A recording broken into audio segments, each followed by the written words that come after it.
সপ্তাহ ৪, দিন ২। প্রথম দিনের মতোই একই রূপরেখা। প্রাতঃকালীন প্রতিফলন ২ করন্থীয় ১০ অধ্যায় ১৫-১৬। তাছাড়া অন্যদের কাজ নিয়েও আমরা গর্ব করছি না, যদি করতাম তবে তা সীমার বাইরে হতো। আমরা এই আশা করি যে তোমাদের বিশ্বাস বাড়বার সঙ্গে সঙ্গে আমরা তোমাদের মধ্যে আরো অনেক কাজ করতে পারব। তাতে তোমাদের কাছ থেকে গিয়ে আরো দূরের জায়গাগুলোতেও সুখবর প্রচার করতে পারব। এর ফলে কেউ বলতে পারবে না যে অন্য লোকে যেখানে কাজ করছে তাদের সেখানকার কাজের জন্য আমরা গর্ব করছি। আমেন।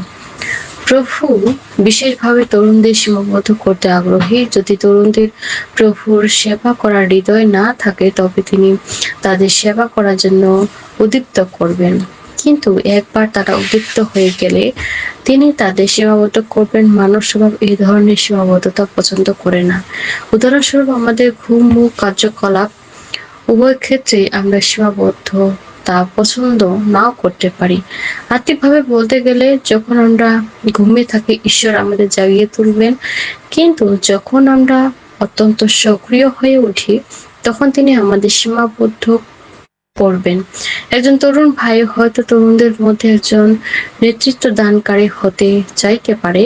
যদি সে একজন নেতৃত্ব দানকারী হয়ে যায় তাহলে সে হয়তো মণ্ডলীতে একজন পরিচারক বা একজন প্রাচীন হতে চাইবে। এই বিষয়গুলিতে সে হয়তো দ্রুত অগ্রগতি আশা করতে পারে, কিন্তু ঈশ্বরের পথ হলো প্রথমে আমাদের দ্রুত এগিয়ে দেওয়া এবং পরে ধীর করে দেওয়া। প্রথমে আমাদের উঁচুতে তোলা এবং পরে নিচে নামানো।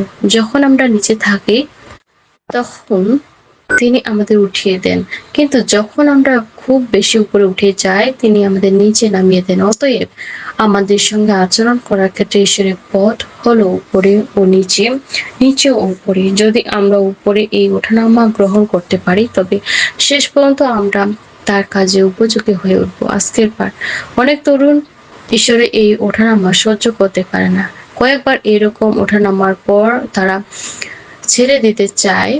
তাদের মনোভাব হতে পারে, যদি ঈশ্বর চান আমি উপরে থাকি তাহলে আমাকে স্বর্গ পর্যন্ত উঠতে দিন এবং প্রভু যিশু ফিরে না আসা পর্যন্ত সেখানে থাকতে দিন। আর যদি ঈশ্বর চান আমি নিচে থাকি তাহলে নিচে থাকতে দিন, কিন্তু আমি উপরে নিচে নিচে উপরে যেতে পছন্দ করি না। ঈশ্বর চান না আমরা সবসময় উপরে থাকি বা সবসময় নিচে থাকি। এমনকি প্রকৃতিতেও দিন ও রাতের পরিবর্তন এই বিষয়ে সাক্ষ্য দেয়। অন্তহীন দিন বা রাত বলে কিছুই নেই। ঈশ্বর আমাদের এমনভাবে সৃষ্টি করেননি যাতে আমাদের দিন বা রাত বহু বছর ধরে চলতে থাকে। এটি হয়তো আমাদের পথ অনুযায়ী, কিন্তু ঈশ্বরের পথ অনুযায়ী নয়। ঈশ্বর আমাদের নিচে নামানোর জন্য অনেক উপায় ব্যবহার করেন, কিন্তু তরুণ তাদের বিবাহিত জীবনের মাধ্যমে নিজেকে নিচে নামিয়েছেন। কোনো নির্দিষ্ট ভাই বিবাহের আগে হয়তো আকাশে উড়ন্ত ঈগলের মতো ছিল। সে সহজেই বিস্ময়কর ও গৌরবময় মণ্ডলী জীবনের বিষয়ে কথা বলতে পারত, কিন্তু তার বিবাহে অল্প কিছুদিন পর মনে হয় মণ্ডলীর জীবন আর গৌরবময় নয়। ঈশ্বর এমন উত্তেজিত ভাইকে শান্ত করার জন্য তার বিবাহকে ব্যবহার করেছেন, কিন্তু ক্ষেত্রে এমন একজন ভাই বিবাহের পর দীর্ঘ সময় নিচে থাকতে পারে, কিন্তু শেষ পর্যন্ত সে আবার উপরে উঠে আসে, যদিও আগের মতো উত্তেজিত ভাবে নয়। এটি উন্নতির একটি চিহ্ন। কখনো কখনো ঈশ্বর তোমাকে নিচে নামানোর জন্য কোনো একজন প্রাচীনকে ব্যবহার করতে পারেন। যদি তোমার সঙ্গে এমন কিছু ঘটে তবে তোমার উপলব্ধি করা উচিত যে তোমাকে নিচে নামাচ্ছেন এই প্রাচীন নন, ঈশ্বরই।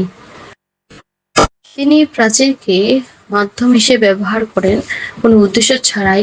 সে প্রাচীন হয়তো তোমাকে একটা নির্দিষ্ট কথা বলবেন আর সেই কথাই তোমাকে নিচে নামিয়ে দেবে। ঈশ্বর আমাদের সঙ্গে ভাবে আচরণ করেন কারণ তিনি পরিমাপ ঈশ্বর, যিনি আমাদের প্রত্যেককে একটি নির্দিষ্ট পরিমাপ বন্টন করেন। আমি উপলব্ধি করি যে নিচে থাকা একটি গুরুতর বিষয়। কিছু ভাই হয়তো এত দীর্ঘ সময় নিচে থাকে যে মনে হয় তারা আর কখনো উপরে উঠতে পারবে না। কিন্তু হয়তো আরো কিছু সময় পরে তারা আবার উঠে আসবে। মনে হয় এই উপরে ও নিচে থাকা আমাদের নিয়ন্ত্রণ বা পরিচালনার বাইরে। হ্যাঁ, আমরা এটিকে নিয়ন্ত্রণ বা পরিচালনা করি না। অতএব আমাদের সকল উপলব্ধি করা উচিত যে ঈশ্বর নিয়ন্ত্রণে আছেন এবং আমাদের নিজ নিজ পরিমাপের মধ্যে রাখার জন্য এটি তারপর এই দেশে প্রভু ক্ষমতার একটি নির্দিষ্ট পরিমাপ পর্যন্ত বিস্তার লাভ করছে। তবুও মনে হয় এই বিস্তারের একটি সীমা রয়েছে। তবে এর অর্থ এই নয় যে প্রভু স্থিরভাবে পুনরুদ্ধারে বিস্তার থামিয়ে দেবেন। এখানে বিষয়টি হলো আমাদের ধারণা অনুযায়ী একবার প্রভুর পুনরুদ্ধার বিস্তার লাভ করতে শুরু করলে তা সীমাহীনভাবে আরো দূরে ও অনেক দূরে বিস্তার লাভ করা উচিত।